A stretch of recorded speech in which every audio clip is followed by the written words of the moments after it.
तेरी मेरी कहानी के सभी श्रोता साथियों को हमारा नमस्कार।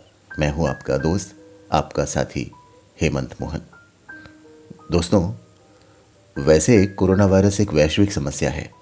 बहुत सी पारिवारिक और सामाजिक परेशानियों का सबब बन रहा है कोरोना वायरस। लेकिन इस कोरोना काल में हम बहुत सी नई बातें भी सीख रहे हैं। बात चाहे रोजगार के नए रास्ते तलाशने की हो, मनोरंजन के नए विकल्प की हो, कुछ सीखने की हो, या फिर रिश्तों को नए तरीके से समझने की हो, उसे निभाने की हो।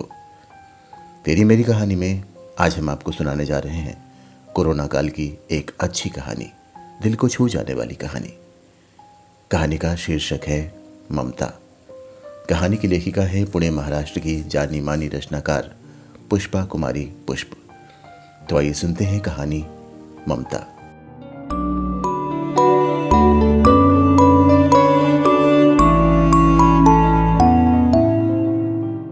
आलू को उबालना तो उसके लिए कोई कठिन काम नहीं था, और जैसे तैसे कर आज आटा भी गूंथ ही लिया था उसने।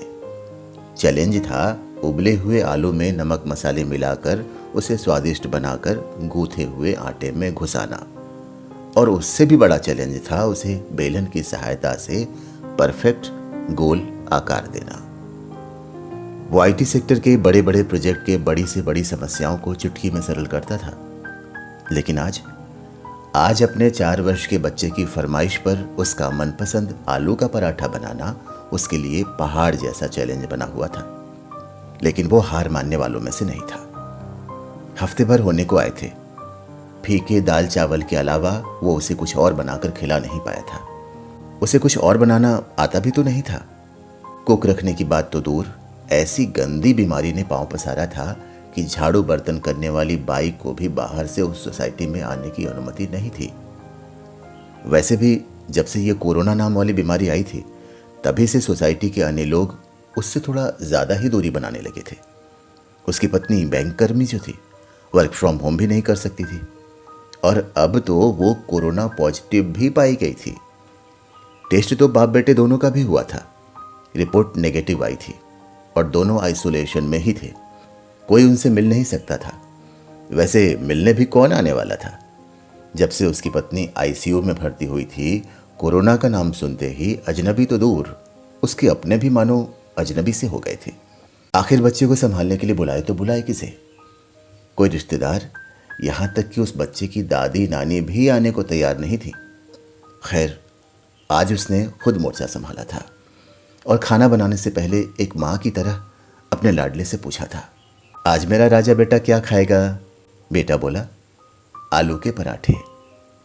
अपनी माँ के वापस लौटने के इंतजार में गुमसुम हो चुके मासूम के मुंह से इतना सुनते ही उसने बिना एक पल गंवाए उसे गोद में उठा, सीने से लगा, उसके माथे को चूम लिया था। हफ्ते भर से दूध, बिस्किट, ब्रेड पर ही दिन काट रहे मासूम ने आज पहली बार मुस्कुराकर उससे कुछ फरमाइश की थी। अभी बनाता हूं मेरे बच्चे। उसकी खोई हुई मुस्कान की हल्की झलक अचानक उसके होठों पर देख अब वो किसी कीमत पर उस मुस्कान को फिर से खोने को तैयार नहीं था। चाहे जैसे भी हो, उसने आलू के पराठे बनाने की ठान ली थी।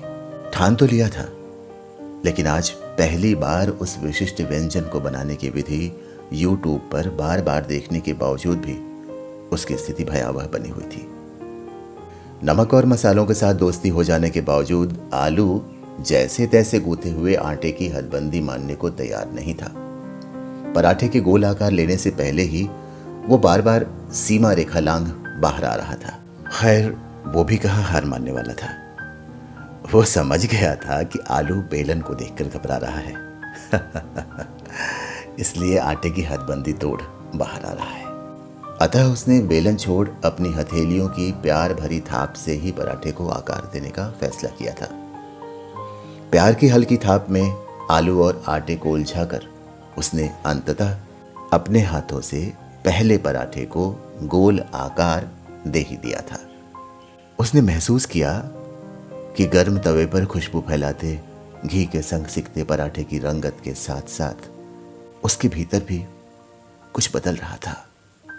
उधर कई दिनों से बमुश्किल कुछ कौर ही खाने वाला मासूम घर में फैली अपनी पसंदीदा जानी मानी खुशबू में सराबोर होकर रसोई तक पहुंच अचानक बोल उठा था, पापा जल्दी दो, भूख लगी है। उसने लपक कर बेटे को गोद में उठा लिया था और अच्छी तरह सिक चुका इकलौता पराठा तवे से उतार वहीं पड़ी तश्तरी में डाल सीधे डाइनिंग टेबल पर आ गया था। उस गरम पराठे को एक किनारे से तोड़ उसने अपने होठों से फूंक कर उसे ठंडा किया।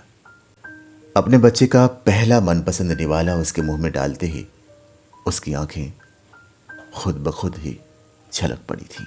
बड़े दिनों बाद बच्चे ने मुस्कुराते हुए अपने दोनों हाथों के अंगूठे और तर्जनी को मिलाकर एक खास इशारा जो किया था, टेस्टी। बेशक उस वक्त उसके शरीर के भीतर कोख जैसी कोई संरचना नहीं उभरी होगी, किंतु आज उस नन्ही सी जान को अपने हाथों से बनाकर उसका कुछ मनपसंद खिलाते हुए उसकी अंतरात्मा मां जैसी ममता से भर उठी थी।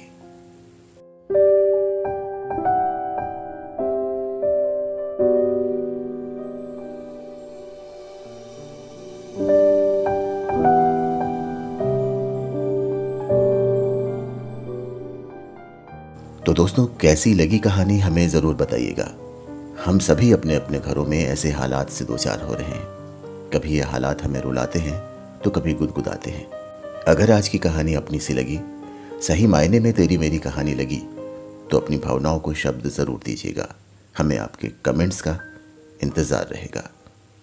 एक गुजारिश है आपसे दोस्तों कि आवश्यकता होने पर ही घरों से बाहर निकलिए। अपना और अपने अपनों का ख्याल रखिए।